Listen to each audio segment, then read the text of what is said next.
Pemirsa, salah satu korban luka akibat kecelakaan maut di kawasan Pondok Indah, Jakarta Selatan masih menjalani perawatan di Rumah Sakit Pusat Pertamina. Korban baru menjalani operasi akibat luka pada lengan serta kakinya. Menurut pihak Rumah Sakit Pusat Pertamina, pasien berinisial BS ini mulai dirawat pada Rabu dini hari lalu setelah sebelumnya dirawat di Rumah Sakit Fatmawati. Korban harus menjalani operasi bedah tulang, tangan, dan kaki pada Rabu malam tadi dan kini masih dalam masa pemulihan.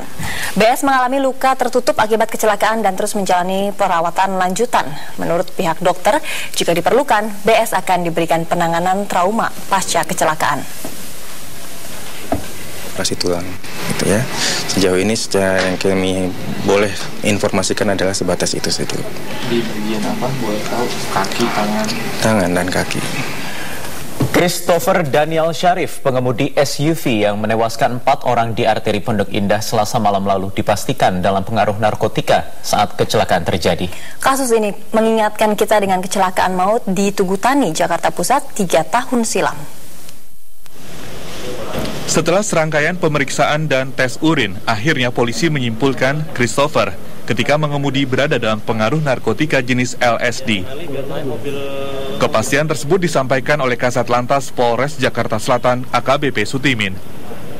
Tersangka diduga mengonsumsi LSD pada sore hari sebelum kecelakaan terjadi.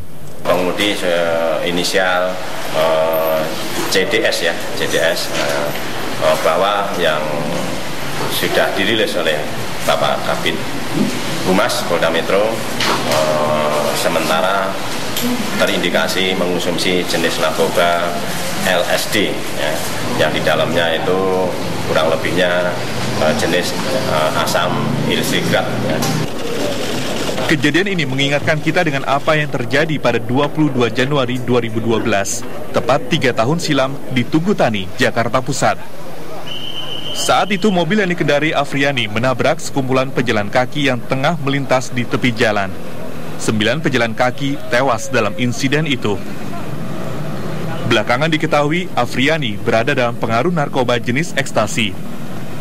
Untuk kasus kecelakaan, ia diganjar hukuman 15 tahun penjara dan 4 tahun penjara tambahan untuk kasus narkoba. LSD yang dikonsumsi Christopher adalah salah satu jenis narkotika yang membuat penggunanya kehilangan orientasi. Ya, pengguna tidak dapat menghitung jarak dan membedakan waktu serta memberi efek halusinasi. LSD ini mempunyai sifat halusinogen. Seseorang yang akan atau seorang menggunakan LSD itu akan mempunyai dampak pada dirinya. Prosesnya pertama kali kurang lebih 30-60 menit. Dia akan bisa mempengaruhi seseorang, dan seorang yang menggunakan LSD itu atau disebut dengan lisergik, dietilamil, mereka ini akan mempunyai sifat halusinogen, yaitu orang akan mengalami halusinasi, di mana dampak buruknya orang akan terjadi yang namanya disorientasi ruang dan waktu. Orang itu tidak bisa membedakan ruang dan waktu.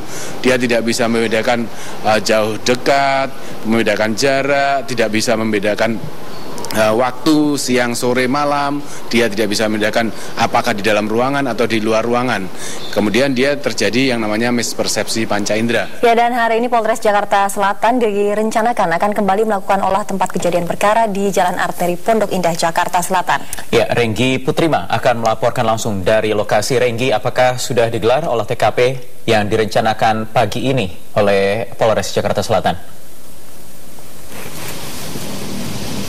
Sejak pukul 8 pagi tadi sampai siang ini, situasi di kawasan atau Jalan Arteri Pondok Indah ini pasca kecelakaan yang terjadi pada Selasa malam lalu masih tampak belum ada olah TKP yang dilakukan. Kami memang mendapat informasi atau sempat mendapat informasi bahwa olah TKP tadinya sempat diundur dari pukul 8 pagi menjadi pukul 10 pagi. Namun memang sampai siang ini belum tampak adanya Polres Jakarta Selatan yang membawa pelaku tabrak lari, yakni Christopher atau tabrak maut maksud kami, Christopher, untuk melakukan olah TKP di tempat atau di Jalan Arteri Pondok Indah ini. Memang sejak pagi tadi sampai saat ini hujan masih terus mengguyur kawasan Pondok Indah ini, dan sejak pukul 10 pagi tadi memang beberapa anggota Satlantas wilayah Jakarta Selatan sudah terlihat datang ke lokasi untuk melakukan sterilisasi, namun memang belum ada tambahan personel anggota yang kembali datang ke kawasan atau ke jalan arteri Pondok Indah ini. Kami mendapat informasi memang nantinya akan ada anggota gabungan dari Polda Metro Jaya juga ikut bergabung untuk melakukan olah TKP di sini. Olah TKP ini merupakan olah TKP yang kedua yang dilakukan oleh Polres Jakarta Selatan, mengingat kemarin Rabu siang sudah dilakukan olah TKP pertama, yakni membawa langsung supir Mitsubishi Outlander yang bernama Sandi sebelum mobil tersebut dirampas atau diambil alih kemudinya oleh tersangka atau pelaku tabrakan maut, yakni Christopher. Dan juga dari sini kami dapat melihat titik-titik dari ukuran atau pengukur yang dilakukan atau yang dibuat oleh pihak kepolisian kemarin masih dapat terlihat jelas. Kami sempat mencari informasi dan meminta konfirmasi terkait apakah pelaksanaan atau olah TKP hari ini akan dilanjutkan, namun kami belum mendapatkan konfirmasi apapun dari pihak atau Polres Jakarta Selatan. Gilang, Wahyu.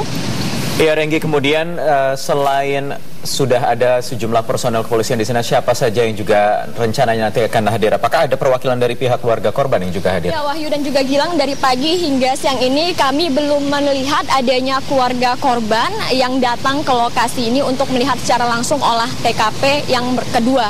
Dan memang untuk situasi di sini juga seperti yang saya katakan tadi masih diguyur hujan, kemudian situasi di sini kendaraan masih terlihat dapat dilalui karena memang olah TKP belum dilakukan.